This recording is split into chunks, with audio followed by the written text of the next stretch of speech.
I want to welcome you to the show. First off, let me give you a round of applause. Thank you.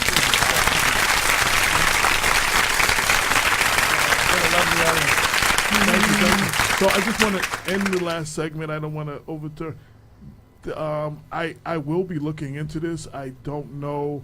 I don't have answers at this point, but I will be making certain phone calls. Anyone who actually is listening, who can fill me in on that process, the HUD process, the funding process. Anybody would have any information, please feel free to contact me this week, because that's the first thing I need to understand how that process works before I can have a second conversation about this and who I would need to talk to. So anybody, I would ask you to reach out to us. Secondly, so I want to introduce my next guest here, and I had you come by. I just want to say, so people have probably seen by now, Black Westchester is going to have our first actual fundraiser. And, you know, we work on advertisement and donations and stuff like that to keep the paper free and the radio show and all this information to be able to give it free to the community. But I feel like, you know, somebody asked me to write something real quick, and I did, and I feel like, you know, when people are in certain positions, when you have a certain platform, you need to use your platform to help others. And one of the organizations that I know about, the Soup Kitchen, that I've been hearing a lot about, and I'm gonna let Jared talk about what they do, but their funding has been considerably cut for the last 2 years, and they're still continuing to do their job.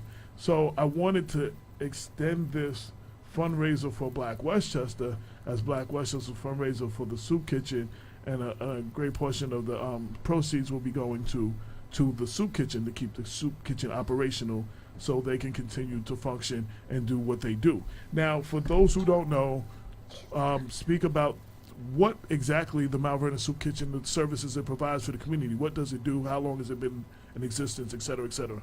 All right, well, first let me thank you guys in Black Westchester for hosting that event and thinking about us and giving us some of those proceeds, because we do desperately need it. So what we do, we serve. Pull your mic. You can pull it close. Yeah, sure. Pull it. So I we want do. people to be able to hear you.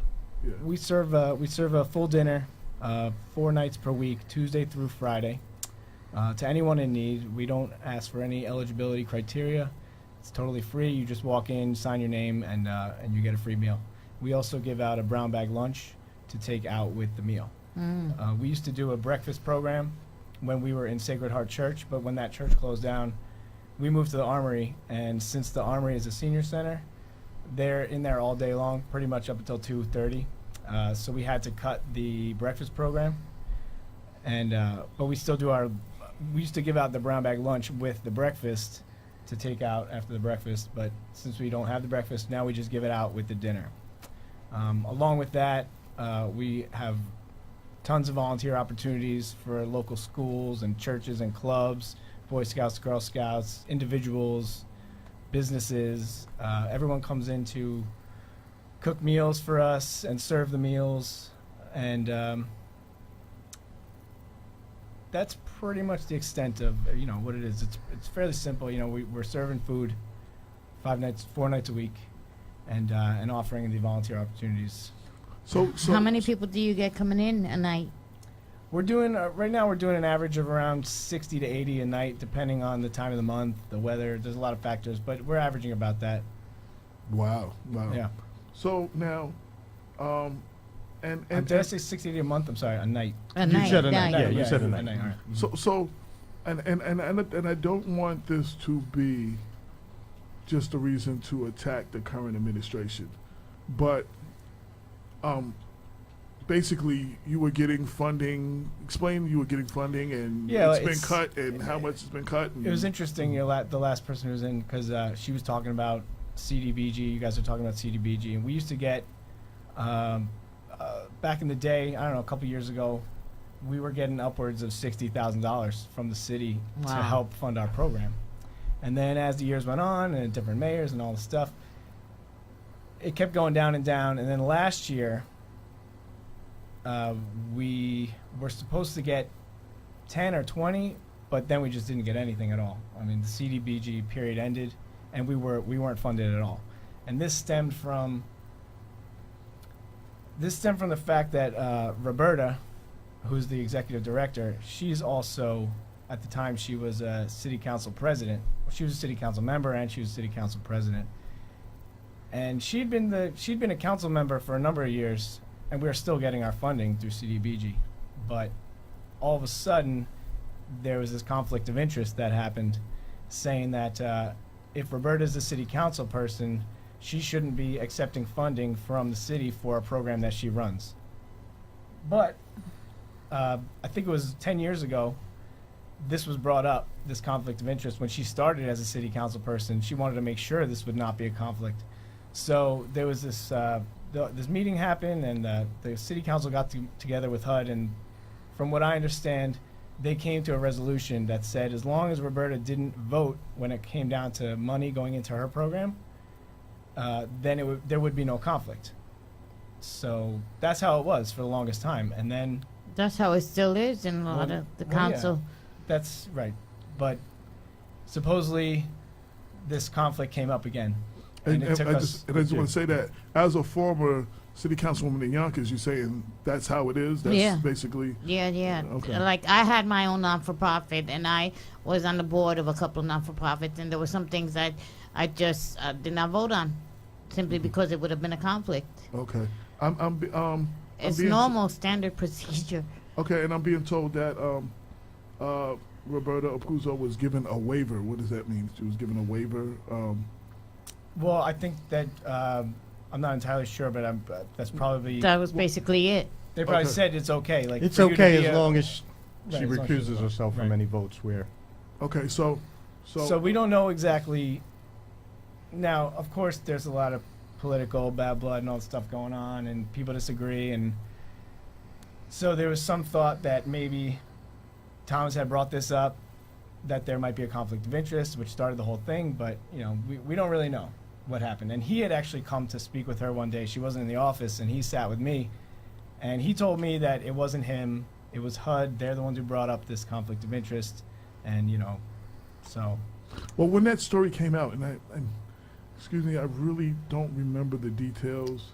I believe we covered it on Black Westchester, and I believe at the time, again, HUD said that there was no conflict of interest. That's what I we mean, thought too. in the And current, under Mayor Thomas, when this came up, we had all the paperwork too from the Did- previous when they had the resolution saying there was no conflict. They had come to this resolution. and Caitlin Gleason, who also works with the Soup Kitchen, is adding, they acknowledged her, they being HUD, acknowledged her position and stated as long as she didn't vote for anything to do with it, it wasn't a conflict of interest. So Right. And just Did he? confirming, Okay, good. And I was just going to say that some of that correspondence was circulated to people in the, news, local Right. news outfits, and I actually read some of the original correspondence between your mother and HUD about this issue, and indeed, I can confirm that HUD's initial ruling and subsequent rulings is that this posed no serious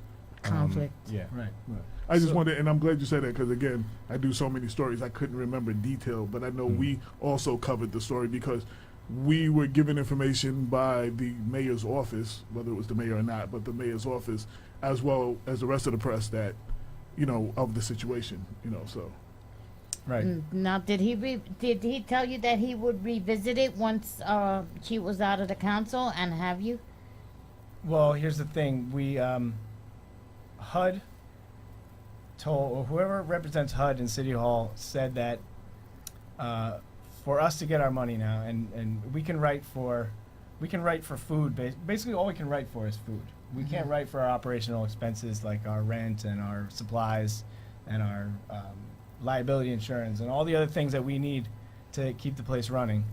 They're like, if you want money from the government or from HUD, then it has to go for food only. It has to directly benefit the client. That's how they defined it. But I wanted a better definition of what a direct benefit is, because, a lot of things directly benefit the client, not just the food. Everyone who works there and keeps the place in operation, I feel, is still a direct benefit. But they have their own definition of it. Have you applied for the food, though? Well, we applied, but this is the other part of it. They told us that they wanted to start taking. They wanted us to start taking eligibility criteria from our clients, meaning they wanted us to start getting household incomes from our guests, proving that they're low-income individuals, in order to get the money. Now, did HUD say this, or the city of Mount Vernon said this? This is what the representative through HUD, who works in the city, they told us that that's what they needed. But we refused to do that because we've never done that, and you know, our guests who come to eat, you know, we want to respect their anonymity. Now, I want to so- go back further because now my memory is getting better. I did specifically hear Mayor Richard Thomas say publicly and to me that if she wants, and this is last year when she was city council president, because I asked specifically why was their funding cut, and he said, you know, of course the HUD thing and everything. He said, but it's an easy solution. She can step down from being the head of it, and we'll give her that money today. And that was what he said. And then, you know, if that's the case, as of January 1st, she's no longer been on the city council. So I guess we need to revisit now what's the problem, because he did say that, you know, he was told it was a conflict of interest. All she has to do is step down. If she really cared about the soup kitchen and their funding, she would step down so they can continue to get funding. But And they're that's putting what new specifications on it now. Right. Well, So- you know, I can't really speak to that because you know, that's a lot of, I mean, I've heard the same thing. Well, I mean, I'm You know? telling you what he told the press, and I'm telling you what he told me Oh, personally. did he tell the press that? Well, he that told. if Well, he if said that Roberta in stepped public. down? He said that on public. He publicly has said that All right. several times in his newsletters. I'll have to look that up and actually share that information where. But he's told me that though. Like when I questioned, when Black Westchester went to ask the question, that's what He was said that to told. That's what was said at a press conference type of thing. That's what's been said at his email. You know, however he communicates to the public, that was said. Or if she really was concerned, all she got to do is step down. She stepped down. There's no conflict, and we'll give her the money today. All she could do is step down.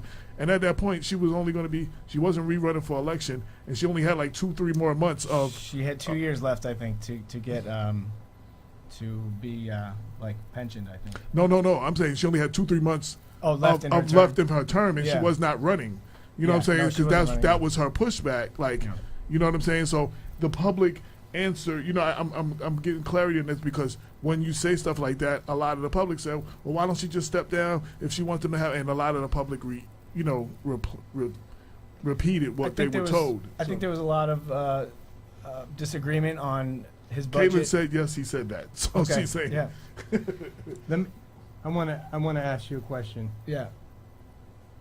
The soup kitchen plays a central role in feeding Mount Vernon's hungry population. Yeah. And what kind of impact has the reduction of the grants that the soup kitchen has so long relied on from the city government had on your ability to fulfill this outstanding need of many Mount Vernon residents? Well, here's the thing. We have been able to, and this is one of the things that I started a year or two ago, trying to get more people to cook meals for us and supply food for us so that Mhm. we can cut those costs down tremendously. Mhm. And it's become a huge hit with the local communities because I've got Okay. lots of people now. They want to make meals for us. They cook it at home. They get other people together in a group, and you know everyone that's cooks nice. one thing and they Mhm. cook another. They all come together and they'll deliver it to us. Mhm. And if I get, you know, a handful of those groups to do that per month, then I only have to supply food for a couple of the nights. Mhm. so So and it's you so used to do the cooking there, like cook the food there. right. You know, we'd have to order the food, we cook the food, and we serve the food like any other place would do it.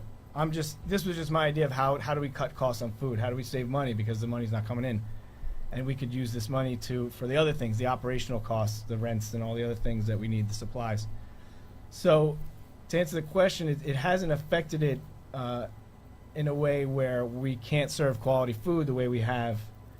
It's just affected the Operational the costs. operational costs, like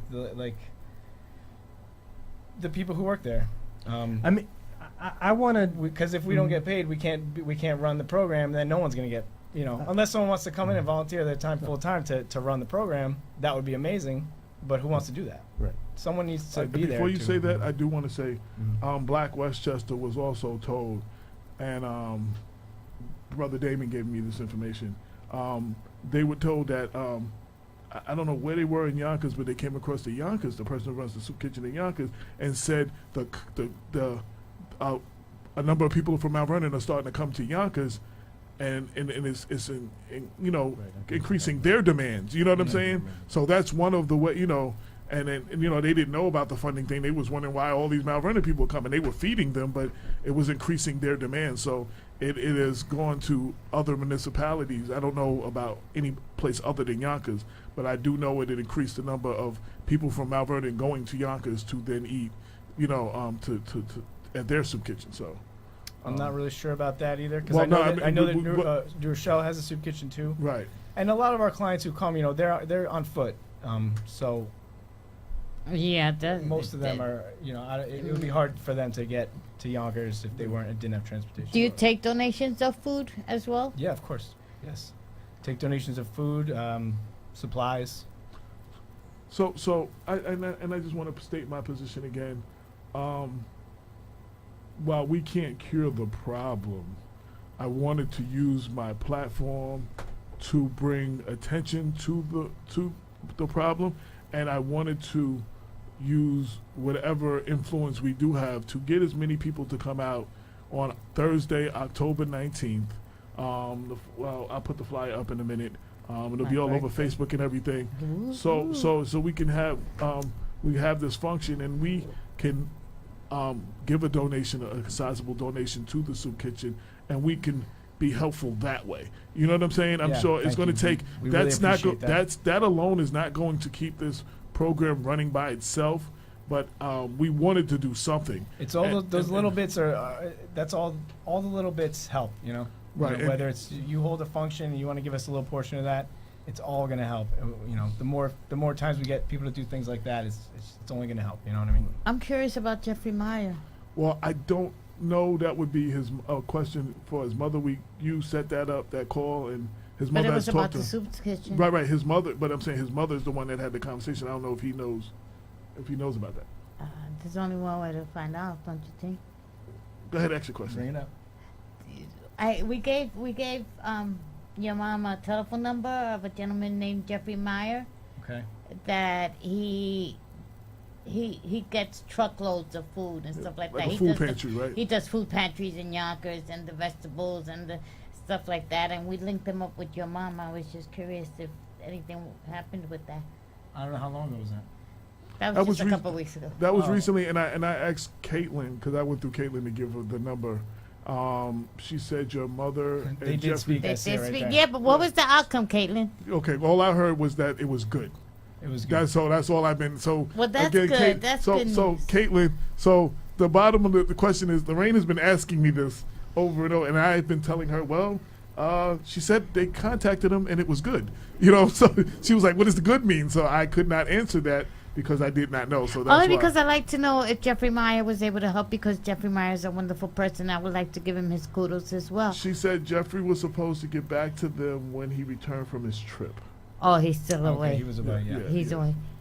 So that answers that question. So my point is, we have to support. We had YCOP on here, and that's a service that does a lot of work for the kids, and I think that is very important that we support these organizations. We have you on here because of the services that y'all provide, and that's how we can help our community. We always talk about all the things that's wrong. Black Westerners always gets credited with only bringing up negative things and not, nothing that helps the city.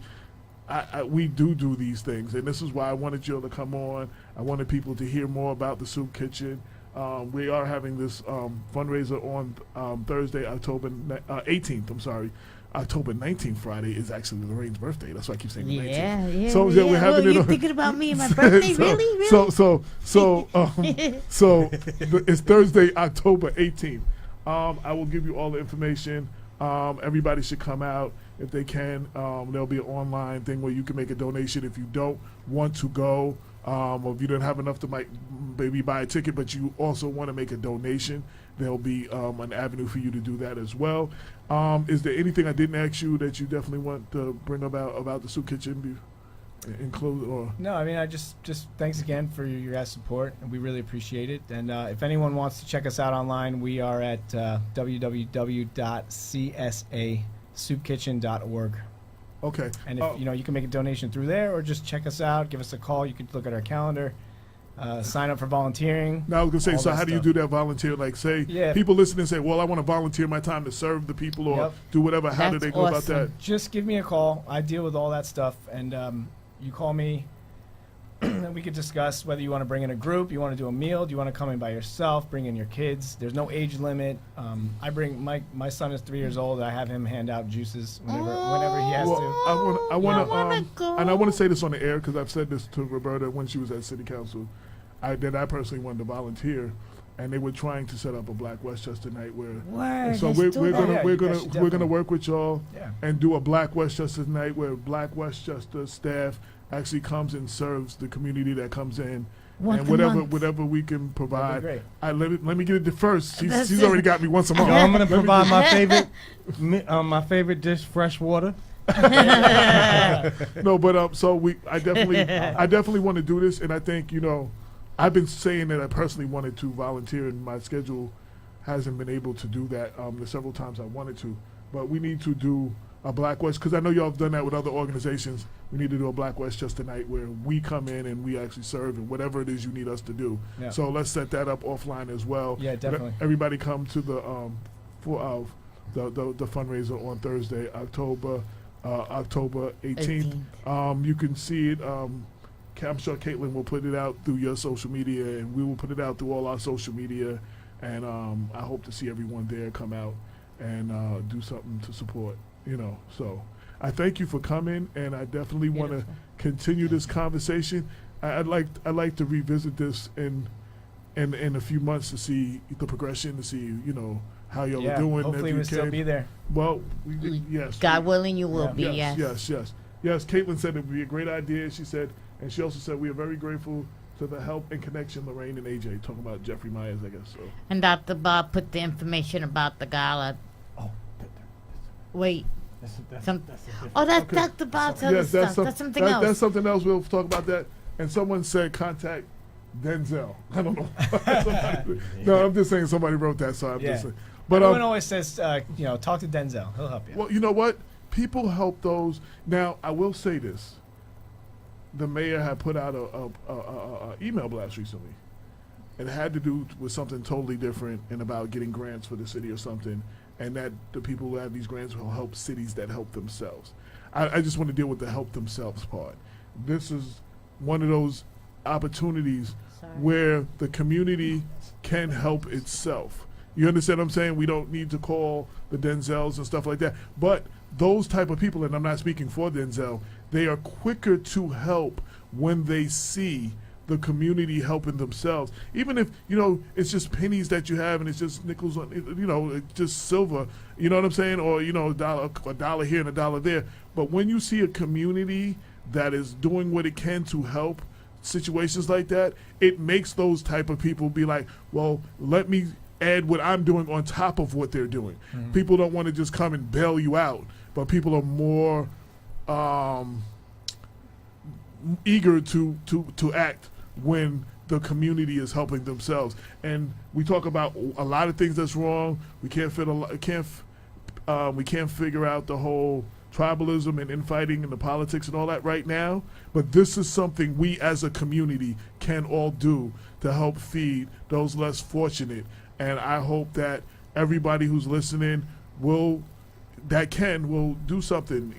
And it doesn't have to be coming to the fundraiser. It could be volunteering your time. It could be volunteering some food or calling them and asking them what they need that you can do. So That's we why all they- need to get involved. That's why the Make a Meal from Home program has been really awesome for some people who, because we only serve from 5 to 5:45, Tuesday through Friday. So a lot of times it's a hard time for people to get there if they're working or whatever. Right. They're picking up their kids. They got to make food for their own family. So it's just a way for people to volunteer their time off-site. You don't have to be there to volunteer. There's a lot of other ways to help out, whether it's fundraising or supply drives, food drives, or making food, stuff like that. Well, we're definitely going to follow up with you. We're going to move I on want to to our cook next some guest. rice and beans. We're Please, going to that have sounds that great. conversation. We're going to move on to our next guest. This has been a full show, but we're going to talk more offline All right, great. and follow up. And I'm sure Caitlin will make sure that we are all connected. So She will. I'm yes, sure of yes, it. yes. Well, thank you, And guys. thank you also. There's been several times when your mother was city council that I needed a quote from her. That I actually, you were the one that I went through, and you got it from her and got it to me. So Well, I she's thank good you every people. time I needed a quote. It was either Caitlin went and put me in touch with you, or you got her quote for me. So Well, I want we to got to thank help the- each other out, right? All right now. Okay. Thank you you very so much, much, brother. It guys. was a pleasure, man. Bye. Thank you. Nice meeting you. And we're moving on to